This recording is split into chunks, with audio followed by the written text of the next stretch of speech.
Dear students,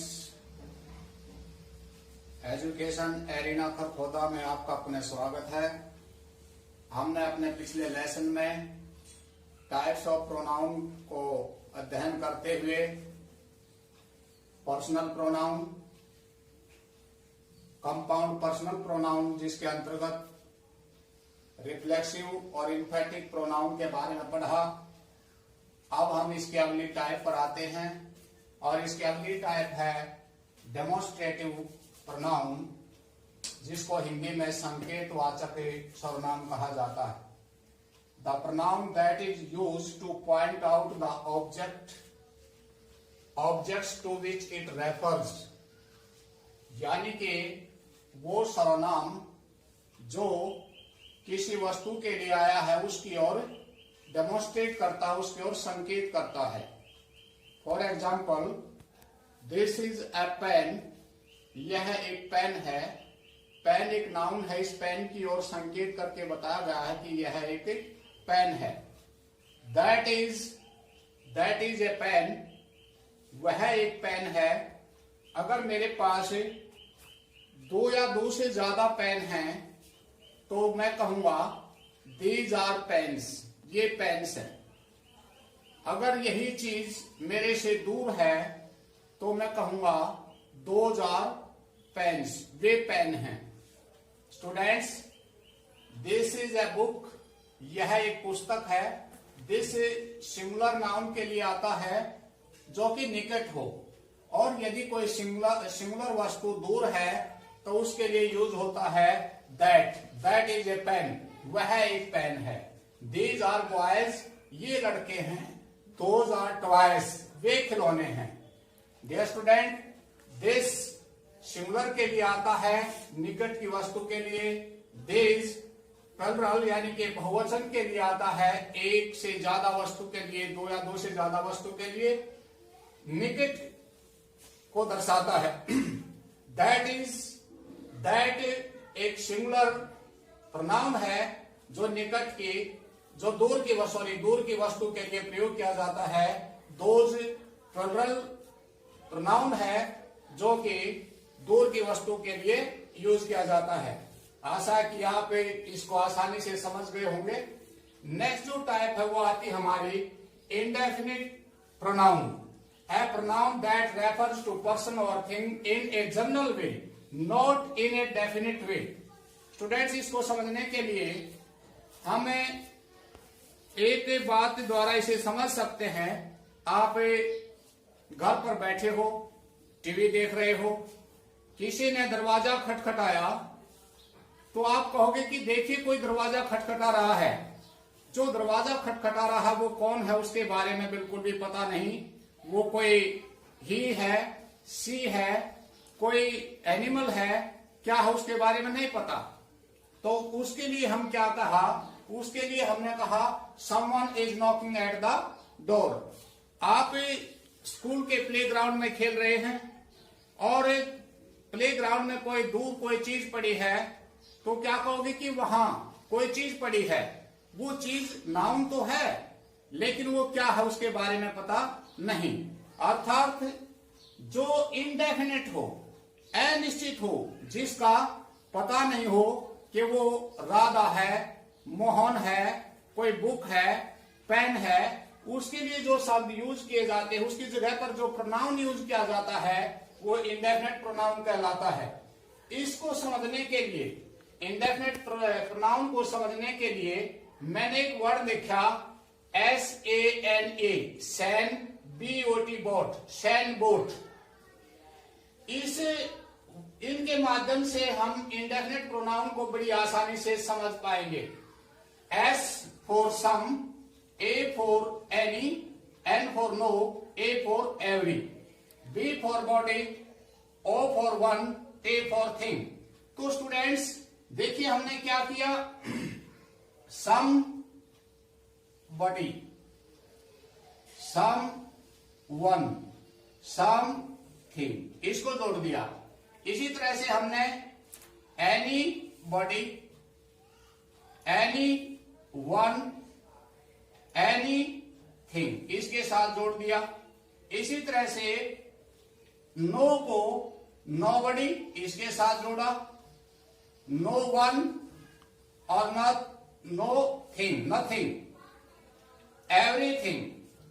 तो students देखिए क्या बन गया, सम बॉडी, सम वन, सम थिंग। इसी तरह से ए से जुड़ा एनीबडी, एनीवन, एनीथिंग। इसी तरह से nobody, no one, nothing, everything. Somebody, someone, something, anybody, anyone, anything, nobody, no one, nothing, everybody, everyone, everything. These are all indefinite pronouns. ये सारी की सारी indefinite pronoun हैं, इनसे हमें किसी definite के बारे में पता नहीं चलता। These are all singular. याद रखिए ये इनका जो व्यवहार है, इनका बिहेवियर है, वो सबका सिंगुलर होता है। जब ये सिंगुलर होंगी तो इनके साथ आने वाली बात भी सिंगुलर होंगी। आशा है कि आप समझ गए होंगे। जहां भी आप ये वर्ड देखें तो समझ जाना आपका इंडेफिनिट प्रोनाउन है। एग्जाम्पल में दिए, someone is knocking at the door, कोई दरवाजा खटखटा रहा है, पता नहीं वो कौन है। Someone has stolen my book, class में किसी ने मेरी किताब चुरा ली। मैंने कहा किसी ने मेरी किताब चुरा ली, चुराने वाला कोई तो था, लेकिन वो कौन था उसके बारे में मालूम नहीं। एनीबडी कैन डांस, नाच कोई भी सकता है, तुम भी नाच सकते हो, मैं भी नाच सकता हूँ, और भी कोई नाच सकता है। Nobody can cross the river, कोई भी नदी को पार नहीं कर सकता, चाहे वो कोई भी है। Something is laying on the table, कोई चीज मेज पर पड़ी हुई है, उसका पता नहीं। तो स्टूडेंट्स आप समझ गए होंगे। नेक्स्ट आता है distributive pronoun, the pronoun that refers to person और thing one at a time. जो ऐसा प्रोनाउन जो एक समय में किसी एक वस्तु के लिए आए, वो डिस्ट्रीब्यूटिव प्रोनाउन कहलाता है। Each of the books is good, प्रत्येक किताब अच्छी है। देखिए बहुत सारी किताबें हैं और सारी किताब अच्छी हैं, लेकिन हमने उनमें से कहा कि ये भी किताब अच्छी है, ये भी किताब अच्छी है, ये भी किताब अच्छी है। इस तरह से हमने एक किताब के बारे में, हर एक किताब के बारे में, मीन्स प्रत्येक किताब के बारे में बताया। Each of the books is good, प्रत्येक किताब अच्छी है। Either of you is guilty, तुम दोनों में से कोई एक दोषी है। Neither of you is guilty, तुम दोनों में से कोई दोषी नहीं है। स्टूडेंट्स यहां पर ध्यान दीजिएगा। अब देखिए हमने यहां पर इज यानी कि सिंगुलर वर्ब का यूज किया है, तो याद रखिए इनके साथ, क्योंकि हम तो प्रति एक की बात कर रहे हैं, इन किताबों में से प्रति एक किताब, दोनों में से कोई एक, दोनों में से कोई एक, तो यहां पर इसके साथ सिंगुलर वर्ब का यूज होगा। Next type is reciprocal pronoun, it refers to an action going on in one direction and also back in the opposite direction. Each other, one another means आपस में या पारस्परिक। ये प्रोनाउन है किसी पारस्परिक संबंध को व्यक्त करते हैं। The two friends quarreled with each other. Ram, Mohan and Shyam are abusing one another. देखिए पहले सेंटेंस को, the two friends quarrelled with each other, दोनों दोस्त एक दूसरे से झगड़ा कर रहे हैं। Ram, Mohan and Shyam are abusing one another, Ram, Mohan और श्याम एक दूसरे को गाली दे रहे हैं। दो व्यक्तियों के लिए ईच अदर का प्रयोग किया जाता है, जबकि दो से ज्यादा के लिए वन अनदर का यूज होता है। Next type is interrogative pronoun, the pronoun used for asking a question, यानी कि वो प्रोनाउन जो पर्सन पूछने का काम करती है उसे इंटरोगेटिव प्रोनाउन कहा जाता है। For example, who is she, whom do you know, वह कौन है, तुम किसे जानते हो। which is this pen, what is your name, whose is this pen। इन सभी who, whom, which, what और whose का यूज क्वेश्चनराइज करने के लिए किया गया है। स्टूडेंट्स यहां पर ध्यान दीजिएगा। व्हेन, वेयर, व्हाई और हाउ, ये भी WH वर्ड से है, WH फैमिली से हैं, लेकिन इनका यूज इंटरोगेटिव एडवर्ब होते हैं ये दरअसल। ये देखिए किसी एक्शन के व्हेन जो है, when shows the time of an action, when जो है किसी भी वर्ब के एक्शन को, किसी भी एक्शन, किसी भी वर्ब का जो किसी भी एक्शन के टाइम को रिप्लेस करता है, टाइम को बताता है। Where shows the place of an action, where जो है किसी एक्शन के जगह, स्थान को बताता है। Why shows the reason of an action, why जो है किसी एक्शन के कारण को बताता है।